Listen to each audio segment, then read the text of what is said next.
32 years old, missed out on the '96 Olympics, has served a 2-year exile from the sport at 30-0, 25 knockouts. And he'd be the first one to tell you he isn't the fighter he once was. Trying to build himself back. He takes on Stéphane Tessier, 3-7. He was 3-2 to start his career. He's lost 5 straight. Last November, he was able to go the distance with the Olympic super heavyweight gold medalist Alexander Povetkin. Can he do that with Mesi? Clearly outclassed by Mesi. During Joe's ascent to the top 10 heavyweight rankings, he was a very dedicated student of the game, always tried to make himself better. Now it's like going back to school all over again. Here's what he expects from tonight's fight. Well, I want to see, I have fought once already, and against Bellamy, I didn't feel myself, and I don't expect to feel myself tonight either. It's going to take a few more months, a few more fights, just to become the fighter that I was 2 years ago. But that's the purpose of these comeback fights. I'm entitled to these, and I'm looking forward to each one and improving in each one. But I want to see myself a little quicker, aggressiveness, a little more smooth defensively, and a little more calm at the same time. I was very excited the last fight due to the anticipation leading up to it, but I realized that afterwards I really don't have as much to be nervous about. Of course, ringside, his dad, Jack Mesi, father and manager, and at times in the career of Joe Mesi, the center of the controversy. He is now pleased. Jack says he will be sending Joe off on a regular schedule, fighting once a month. He'll go over to Europe, and then eventually, come next year, he will be cashing in again on the bigger American heavyweight stage. So Joe Mesi, back in the ring, licensed to fight here in Montreal, and back on American television, where he had such a glorious ride up until 2 years ago. It should be noted that Tessier took this fight only yesterday. Tessier was a competitive kickboxer. He turned pro in April 2005, and he catches Mesi with a right hand. And he catches Mesi with his left hand low, stepping out straight. As you've seen Joe Mesi through the years, you know that Mesi is obviously not in the physical shape that he wants to be in. His prime was at 227 pounds back on March 13th of 2004, the night that changed his life against Vasily Girov. Obviously, Tessier is here for Mesi tonight to get a win. Joe Mesi hit with 2 right hands here in this first round. Doubles up the left hand, tries to put a combination together that goes to the body. You know what should be pointed out here is not only is Mesi fighting in Canada because most of the major states in the United States would not allow Mesi to fight right now. He is still on indefinite suspension. Nevada does not believe that it is safe for him to get in the ring yet. So he's still on that indefinite suspension as far as Nevada is concerned. But I think that's a very good point, because I think people sometimes don't realize it's not that his medical suspension was lifted. That's why he's here. He's here because of a technicality. Exactly. It's that the license, you can't suspend what doesn't exist. His license ran out. Exactly, Joe. And he's fighting here because they are allowing him, which he would not be allowed in the major commission states in the United States. Also, another point is most states in the U.S. with any kind of commission of consequence would probably not allow a 3-7 fighter to fight a 30-0 fighter. Obviously not. That would be seen as a mismatch. Now, the one asterisk that you would apply next to that is that with 2 years off and a fighter trying to work his way back, and obviously even if you look at the form of Joe Mesi, still clearly a mismatch on paper, but not as bad as it would have been even 4 years ago in the career of Joe Mesi, because Mesi has come down to that level. And also, I have to be honest, I have to be consistent that our network would probably not allow a fighter on television to be broadcast who's 30-0 with a 3-7 fighter if it hadn't been for this storyline that's attached to this. We are making an exception because of the storyline to Mesi. No doubt about it. It's Joe Mesi. This is Duralast, the battery built to Heavyweight events that have taken place this week in boxing history. From Angie Dundee with Cassius Clay, Patterson, Johansson, Joe Louis, Max Schmeling, the preamble to World War II, and Teddy, your anniversary 10 years ago yesterday when you had Michael Moore winning his second heavyweight championship against Axel Schultz. That was a nice day. That was in Germany, and like this, it was outdoors. Only difference, it was outdoors in a soccer stadium, and there were 40,000 people there. Good crowd here, though, tonight. Joe Tessitore and Teddy Atlas with you at the Uniprix Stadium. Over 8,000 in attendance here for Friday night fights, and the second fight in the return of the undefeated heavyweight, Baby Joe Mesi. He is in the American and Italian flag trunks, taking on Stéphane Tessier. Tessier from right here in Quebec. 33-year-old fighter, turned pro a year ago. Just 3-7 is his record. The interesting thing to me here early is with Tessier, a low-level opponent, 3-7 losses, last 5 fights, has been knocked out 2 times. He's never been past 4 rounds. Mesi being careful. You wonder how much of that is just being smart, taking what the less competent, the more ordinary Tessier is giving him. Coming forward, it's easier to box a guy who's just walking forward covered up. Is that why Mesi is behaving this way, or is it because he's being extra careful because of his past?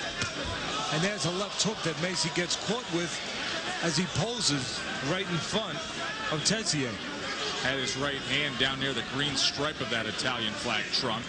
And Joe Mesi, the first to admit that he understands this is a tune-up process. Wasn't even expecting to be on TV, but he says, hey, there's no loss. I don't have my timing down. I know I'm about 10 pounds over where I want to be. But he wants to show the people out there that he is back, and he feels every day that goes on, every fight that'll go on, the controversy will be further and further in the rearview mirror. Well, right now, the opportunities for Tessier, the very slow plodding, predictable Tessier, the opportunities offensively is to catch Mesi as he steps back, sometimes as he did a moment ago, straight with his right hand down, or to catch Mesi after he delivers, like right there.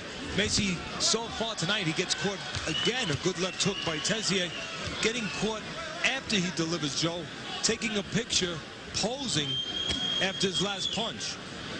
Forgetting, being away so long, forgetting that you must move after your last punch. The timing just isn't there, Teddy. The timing and the speed isn't there. And he admitted it. He said it's not there. He said the one thing that absolutely he has to work on, that he felt he had done a good job with his strength and conditioning coach, Chuck Pelletera, is his explosiveness. He says that was really lacking when he made his comeback fight back on April 1st, which was an 8-round decision over another outclassed opponent, Ron Bellamy, down in Puerto Rico. Well, he eats an uppercut there, Mesi does again, laying in front of his opponent. End of round 2.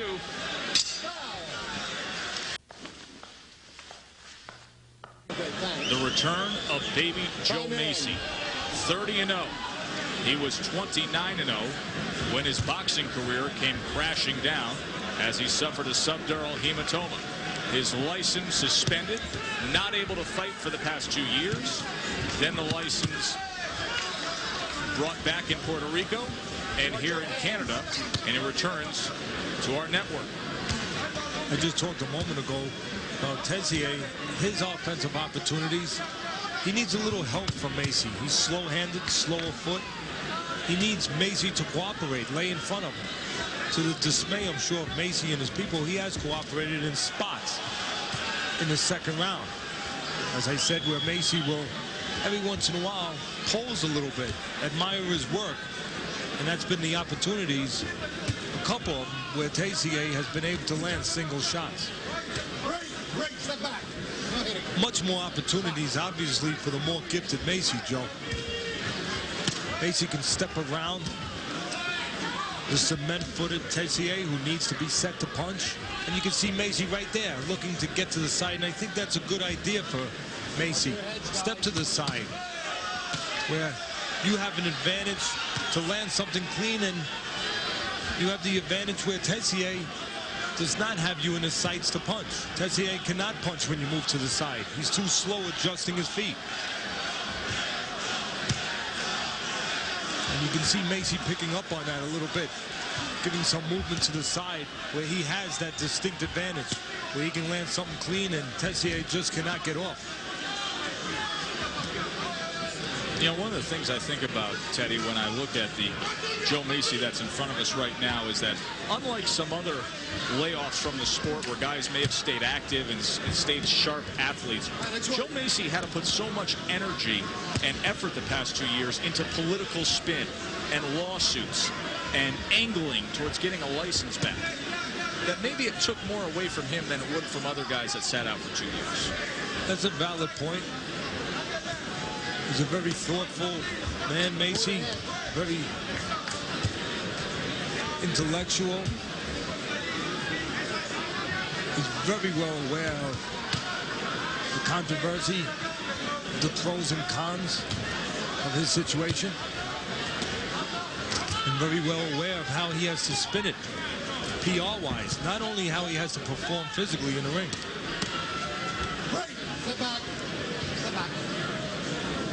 I talked a moment ago about Tessier needs cooperation by Mesi. Tessier has been cooperating with Mesi on the inside. The shorter man, he's allowing himself to be tied up.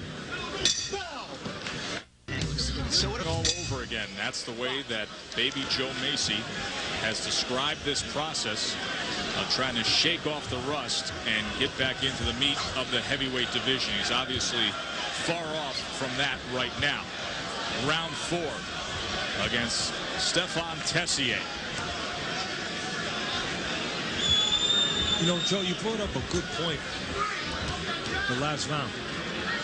You made the point of how, with this time off, Mesi may have been affected by some of what happened more than somebody else with the time. The way he thinks intellectually, the way he had to spend so much time outside, positioning himself legally to get an opportunity to fight again. Brian Adams, a former fighter who does our CompuBox along with Dennis Allen, just handed me a note reminding me that during that 2-year layoff, legally, Mesi was not allowed to train. That's exactly right. He was not in the gym sparring. So that is a tremendous disadvantage. I mean, most athletes, when they're away from the game, whatever that game may be, whatever that sport may be, they're still training. They're not competing. Mesi legally, we don't know if he abided completely by that, but legally was not allowed to train.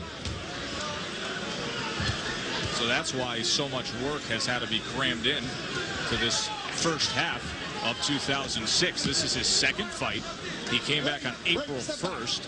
And really, against Ron Bellamy. I mean, Ron Bellamy is an opponent that he had down in Puerto Rico that the old Joe Mesi would have blown out in half a round. Went 8 rounds, got a decision. Trying to shoot a straight right down the middle. You see the opportunities that the very slow, the very predictable, the very ordinary Tessier game, but ordinary, gives you. Comes in covered up with those earmuffs on. He gives you an opportunity, as you said, to shoot something down the middle, to split the guard. Also an opportunity to do that. An opportunity Mesi is taking advantage of more and more, to move to the sides, to get position where Mesi can score something outside that glove, outside that elbow, and where, of course, Tessier cannot get off. There are the total punches, and you can see the work rate of Joe Mesi, far superior, 81 of 312 and counting.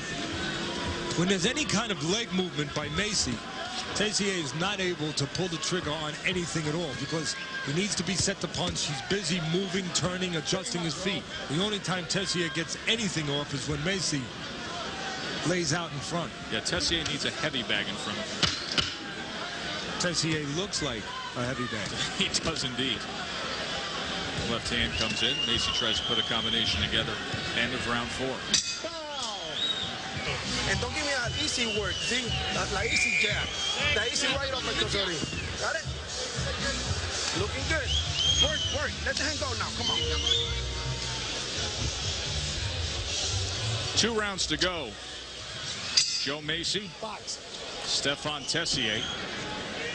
Many thought that Stéphane Tessier would not be around for this 5th round, but you don't know what version of Joe Mesi we're getting, and tonight we're getting a version that's still working his way back, trying to work on some things, specifically timing and explosiveness.